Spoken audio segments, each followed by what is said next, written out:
In 1977, a scientist named Joseph Poland stood in a field southwest of Mendota, California, next to a wooden pole. 3 signs were nailed to it. The top sign marked where the ground had been in 1925. The middle sign marked 1955. The bottom sign marked where he was standing in 1977. The space from the top sign to the bottom was more than 28 feet. The valley floor had dropped the height of a 3-story building inside one man's lifetime of work. And here is the part nobody tells you. The ground is still going down right now. That photo became the most famous picture of sinking land ever taken.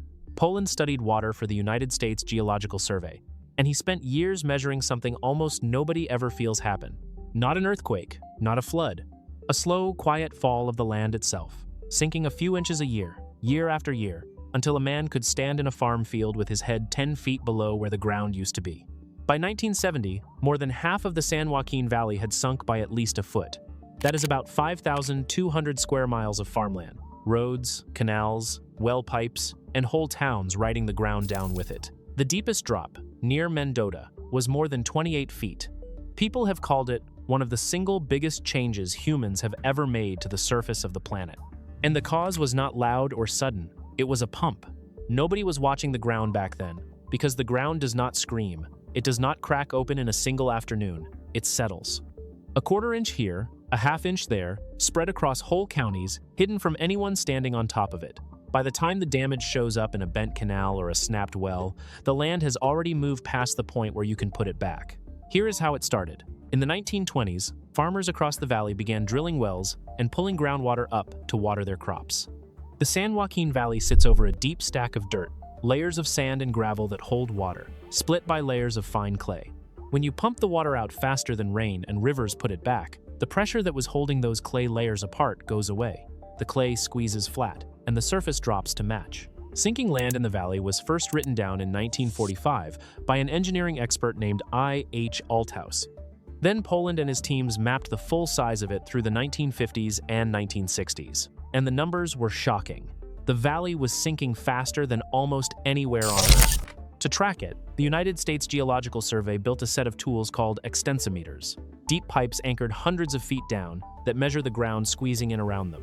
By the 1960s and 1970s, there were 31 of them running at 21 sites across the valley, along with workers walking the highways to measure ground height by hand. Then the rain came back, the worry faded, and through the 1980s, the network was cut down. Tools were shut off. The watching slowed at almost the exact moment the problem was about to come back. Because in the early 1950s, help had arrived. The Delta Mendota Canal began bringing in surface water from Northern California, and farmers pumped less. In the early 1970s, the California Aqueduct did the same on the west side of the valley. Water levels came back up. The clay stopped squeezing in many places. The sinking slowed to almost nothing. For a while, it looked solved. It was not. Now, zoom out. The San Joaquin Valley is the southern 2/3 of California's Central Valley, a flat dip in the land about 250 miles long, walled by the Sierra Nevada on the east and the Coast Ranges on the west. It grows roughly 1/4 of the food eaten in the United States on about 1% of the country's farmland. Almonds, pistachios, tomatoes, cotton, milk, grapes.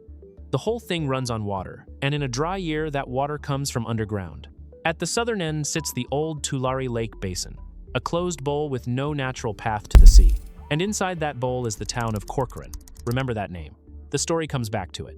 The way it works is simpler than people think. Picture a kitchen sponge soaked full of water, sitting on a counter, holding its shape. The water inside is part of what holds it up. Now, squeeze the water out. The sponge does not just get drier. It flattens, falls in on itself, and loses height. The clay layers under the San Joaquin Valley work the same way, except for one thing that changes everything. When you let a sponge soak again, it springs back. The clay does not. Michelle Sneed studies sinking land for the United States Geological Survey, and she has spent her career measuring this valley. She has said on the record, the subsidence is largely permanent, so these grains will not go back into random orientations, even if water levels come back up. That is the part that makes this different from a drought. A drought ends when it rains. This does not. Every foot the valley drops is a foot it does not get back. The clay bits, once flattened, stay flat. The space where water used to live is gone for good. And the room the aquifer has to hold water, the underground store that a whole farm economy leans on, shrinks for good along with it. So the valley slowed, and then it started again. And the reason it started again is the reason this story is happening now and not just in the past. Less surface water during droughts in 1976 and 1977, then again from 1986 to 1992, then 2007 to 2009, then the long dry stretch from 2012 to 2015 sent farmers back to the pumps each time. Water levels dropped to new record lows. And the clay that had been holding still began squeezing flat all over again. In the old places and in new ones, the maps had never marked. By the time satellites caught up to it, the picture was worse than anyone standing on the ground could have guessed. The United States Geological Survey used radar imaging from orbit, a method called INSAR, to measure how far the surface was moving. Between 2008 and 2010, roughly 7,600 square kilometers of the valley were sinking. Near the town of El Nido, between Merced and Fresno, the radar found a sinking bowl about 1,200 square miles across, far bigger than anyone had believed, dropping at nearly a foot a year. That rate is among the highest ever measured in the valley's history. A second sinking spot opened farther south, between Fresno and Bakersfield near the town of Pixley, dropping at its own steady pace. And a survey marker in the middle of a Merced County highway, a steel pin set into the ground on purpose so it would not move, was sinking with everything around it. And here is the detail everyone missed. The El Nido Bowl pulled down the Delta-Mendota Canal and most of the East Side Bypass, the main flood channel east of the San Joaquin River. The very channels built to carry water away from people were sinking out of level, losing the tilt that makes water flow downhill. The system built to protect the valley from floods was being bent out of shape by the same pumping that fed it. Almost nobody heard about any of that, because the place it was hitting hardest is a farm town of about 22,000 people most of the country has never seen. Corcoran sits at the center of what water experts now call the Corcoran Bowl, a stretch of deep sinking that runs as much as 60 miles across the old Tulare lake bed. Between 2015 and 2016 alone, the ground near Corcoran dropped 2 feet in a single year. Since 2015, the town itself has sunk close to 5 feet, and areas just outside it as much as 6. The rate has run at roughly a foot a year. A whole town going down into a hole the size of a county, too big and too slow for anyone living there to see. If you are finding this useful, subscribe. We break down the land and water systems holding the country together every week, with the full picture you need to actually follow what is going on. By 2023, the bill came due in a way nobody could ignore. After years of drought, California got slammed by a huge Sierra Nevada snowpack. The rivers that feed the Tulare Lake Basin filled and spilled over their banks, and for the first time in 25 years, Tulare Lake came back. A body of water that had not existed for a generation suddenly stretched to the skyline across flooded cropland, with the tops of telephone poles poking out of it. And the only thing standing between that returning lake and the town of Corcoran was a 14.5-mile wall of packed dirt. This is where the sinking stops being just an idea. The wall around Corcoran had been built and rebuilt before, shored up by the Army Corps of Engineers in 1969 and again in 1983, raised once more in 2015 as the sinking sped up. 2 years after that, in 2017, officials found it had dropped 2 feet, and roughly $14 million in local money went into lifting it again. The ground was pulling the wall down as fast as crews could build it up. The part that cannot be built away is that the land southeast of Corcoran keeps sinking, which means the basin itself is changing shape. A 2017 engineering report warned that the sinking would cause 3 separate flood zones, the Tulare Lake, Deer Creek, and Tule River zones, to merge into one. In 2023, the floodwaters followed that warning almost exactly. It got tangled in a fight, too. Most of the Tulare Lake bed and its walls are owned by a single company, the J.G. Boswell Company, one of the biggest farming operations in the country. As the water rose, some farmers said Boswell was pushing floodwater off its own land and onto theirs.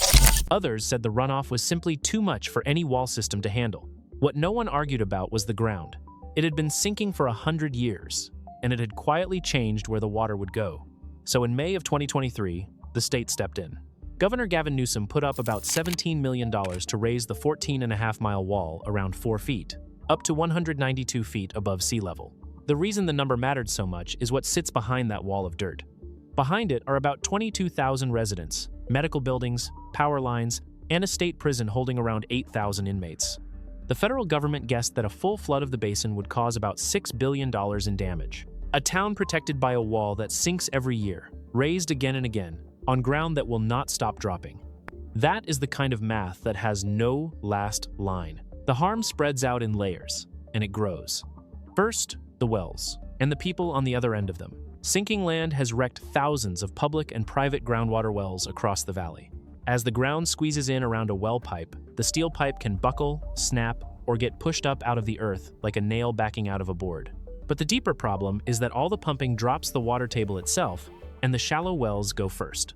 During the drought of 2012 to 2015, roughly 2,000 home wells ran dry across the state, about 1,200 of them in Tulare County.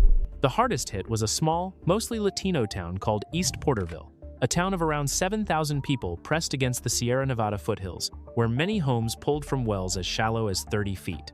As the Tulare River and the water table fell, close to 1,000 families lost running water entirely.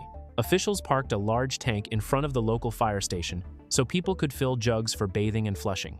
The Red Cross and county charities trucked in bottled water by the case.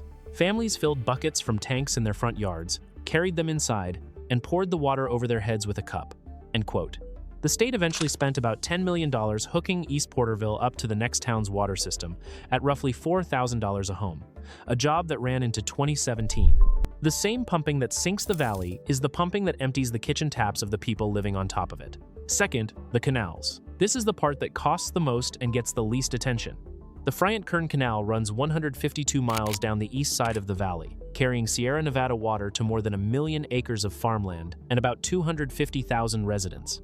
It was built in the 1940s to move 4,000 cubic feet of water every second through its middle stretch.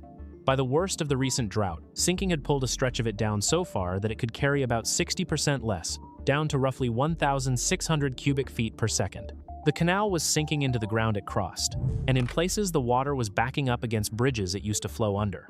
Fixing one 33-mile stretch cost about $187 million, and that fix was only finished in the spring of 2024.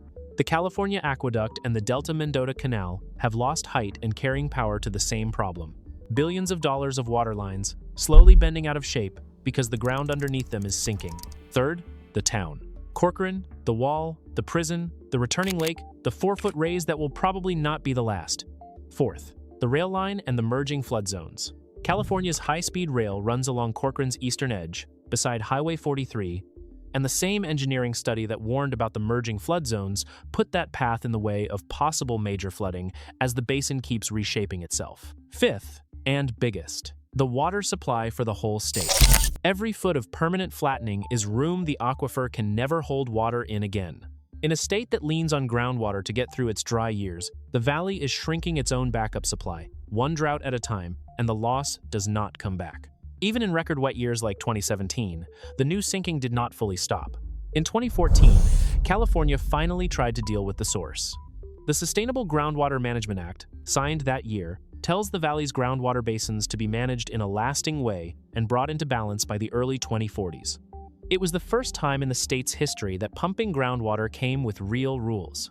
Whether those rules come in time is the open question, because the clay does not read deadlines. It flattens whenever the water leaves. The trouble is that the rules ran straight into the thing the valley is actually built on. More than 80% of America's almond acres sit in the San Joaquin Valley, and orchards are not like row crops. You cannot leave an almond grove dry for a season and replant it the next year. A tree is a 20 or 30-year bet that needs water every summer, whether it rains or not.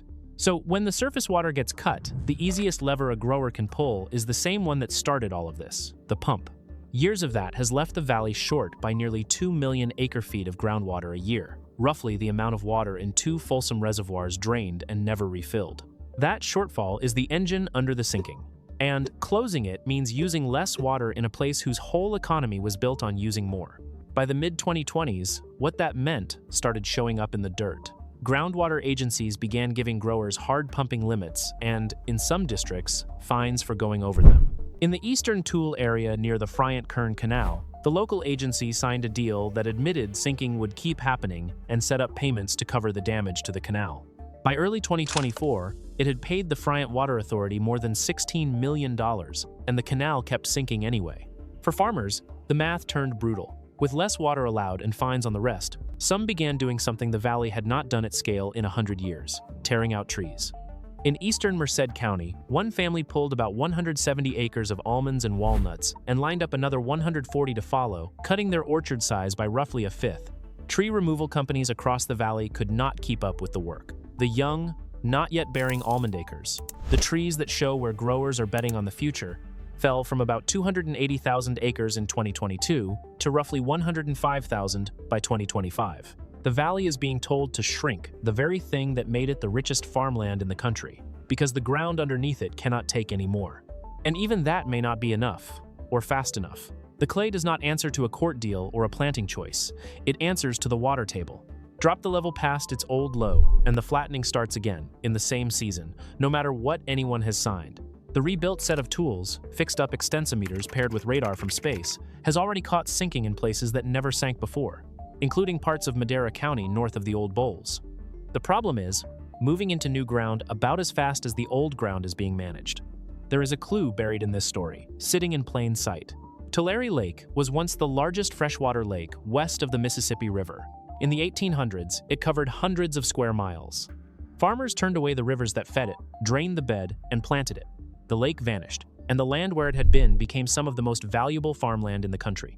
Then the same farming that erased the lake pumped the ground beneath it until that ground began to sink, lowering the basin, changing where the water would go if it ever came back. In 2023, it came back. The lake the valley had erased returned to a bowl. The valley had spent 100 years deepening. Michelle Sneed put the hardest part of it simply. Sinking land gets ignored, she has said, because it is slow, and you do not notice it until you start seeing the damage. The valley spent 100 years not seeing it. The damage is here now, written into bent canals and a sunken wall and a town sitting lower every spring. So the questions stack up. How far down does the Corcoran Bowl go before raising the wall stops making sense?